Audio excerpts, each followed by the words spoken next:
औज़ुबिल्लाहिमिनश्शैतानिर्रजीम बिस्मिल्लाहिर्रहमानिर्रहीम। मोहतरम नाज़रीन, दीन इस्लाम में शिर्क से बड़ा कोई गुनाह नहीं। अल्लाह तबारक व तआला ऐसे लोगों को हरगिज़ पसंद नहीं फरमाता जो उसके अलावा किसी और को खुदा माने या फिर जिन्होंने खुदाई का झूठा दावा किया। आज की इस वीडियो में हम बात करने वाले हैं एक ऐसी बादशाह की कि जो शान शौकत के नशे में डूबकर खुदाई का दावा कर बैठा था। वो बादशाह कौन था और उसका अंजाम क्या हुआ, ये सब जानने के लिए हमारी इस वीडियो को एंड तक जरूर देखें। मोहतरम नाज़रीन, कौम आद तारीख की एक ताकतवर और अजीम तरीन कौम थी। उनकी तरफ हजरत हूद अलैहिस्सलाम नबी बनाकर भेजे गए थे।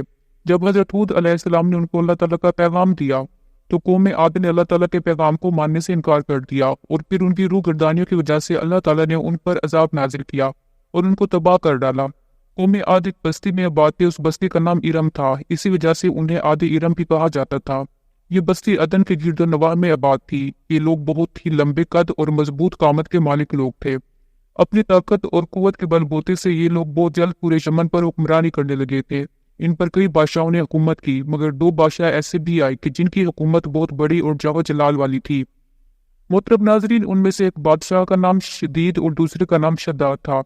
दोनों आपस में भाई थे और अपने जमाने में बेशुमार लश्कर और खजाने के मालिक भी थे। ये दोनों भाई इरम बिन साम बिन नूह की औलाद में से थे। इनकी हुकूमत अमान, यमन, उद्दन और शुमाली अरब के इलाकों पर फैली हुई थी। जब शदीद मर गया तो पूरी हुकूमत का मालिक शद्दाद बन गया। शद्दाद ने अपनी ताकत के बलबूते पर सारे कबायली सरदारों और बादशाहों को अपना मुतीर फर्माबरदार बना लिया और इस तरह पूरी जनूबी अरब उसके कब्जे में शामिल हो गई। इस तरह से उसने अपनी हुकूमत को अरूज तक पहुंचा दिया था। इस तसल्लुत और शान शौकत ने उसको इस कदर मगरूर और मुतकब्बिर बना दिया था कि उसने खुदाई का दावा कर डाला। उस वक्त के उलमा और पैगंबरों के पैरोकारों ने उसे बहुत समझाया और अज़ाब इलाही से डराया, मगर वो कहने लगा, मेरे पास अब दौलत और हुकूमत मौजूद है, अब खुदा की इबादत की जरूरत नहीं और मैं अब किसी की इताअत भी नहीं करूंगा।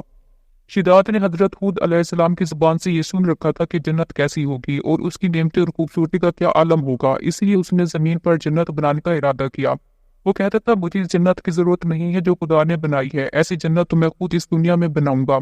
लिहाजा उसने 100 मुतअब्बिर अफराद को जमा किया और हर एक को 1000 आदमी पर मुकर्रर किया और पूरी दुनिया के माहिरीन को उधर आने की दावत दी। उसने अपने भांजे ज़हाक को, जो कि ईरान का बादशाह था, पैगाम भेजा कि जितना सोना चांदी तुम्हारे पास मौजूद है वो फौरन मेरे पास भेज दो। ज़हाक ने ऐसा ही किया। उसने तमाम हुक्मरानों और सरदारों को ये हुक्म दिया कि सोने चांदी की कानों से ईंटें बनवा कर भेजो और कोहे अदन के मुतसिल एक मुरब्बा शहर जो 10 कोस चौड़ा और 10 कोस लंबा हो बनाने का हुक्म दे दिया। इसकी बुनियादें इतनी गहरी खुदवाई गई कि पानी के करीब पहुंचा दी गई। फिर इन बुनियादों को संगे सुलेमानी से भरवा दिया गया।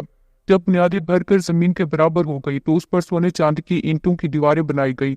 इन दीवारों की बुलंदी इस जमाने के गज के हिसाब से 100 गज मुकर्रर की गई थी। जब सूरज निकलता तो इसकी चमक से दीवारों पर निगाह नहीं ठहरती थी। यूं शहर की 4 दीवारी बनाई गई। इसके बाद 4 दीवारी के अंदर 1000 महल तामीर किए गए। हर महल 1000 सतूनों वाला था और हर सतून जवाहरात से बनाया गया था। फिर शहर के दरमियान में एक नहर बनवाई गई और हर महल में इस नहर से छोटी छोटी नहरें निकाली गई।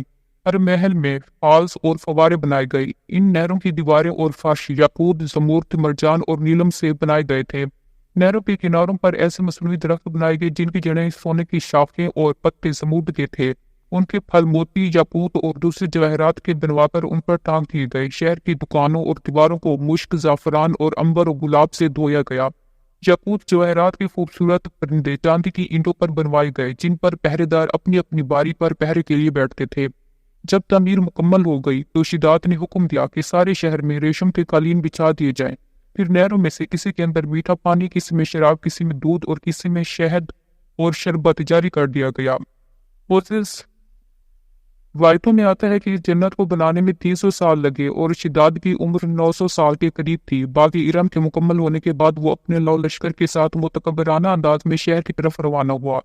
जब वो शहर के करीब पहुंचे तो तमाम शहर वाले उसके इस्तकबाल के लिए शहर के दरवाजे पर मौजूद थे और उस पर ज़रो जवाहिर निछावर करने लगे थे। मोहतरम नाज़रीन, शिदात निहायत गुरूर और तकब्बुर के साथ शहर के दरवाजे पर पहुंचा। अभी उसने घोड़ी की रकाब से एक पाँव बाहर निकाला था कि उसने एक अजनबी शख्स को अपने करीब खड़े देखा, जो कि शिदात को गौर से देख रहा था। शिदात ने उससे पूछा कि तुम कौन हो? उस आदमी ने जवाब दिया कि मैं मलकुल मौत हूँ।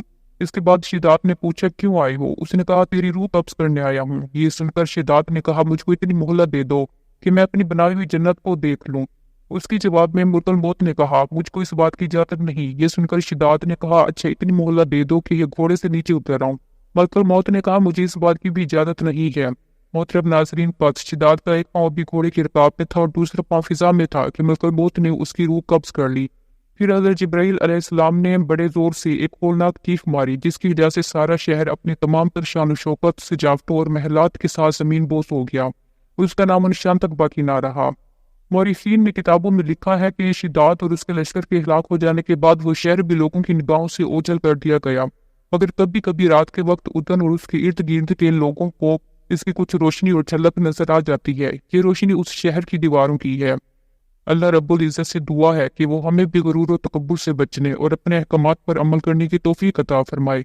ویڈیو کے آخر میں ایک بار درود شریف پڑھ لیں۔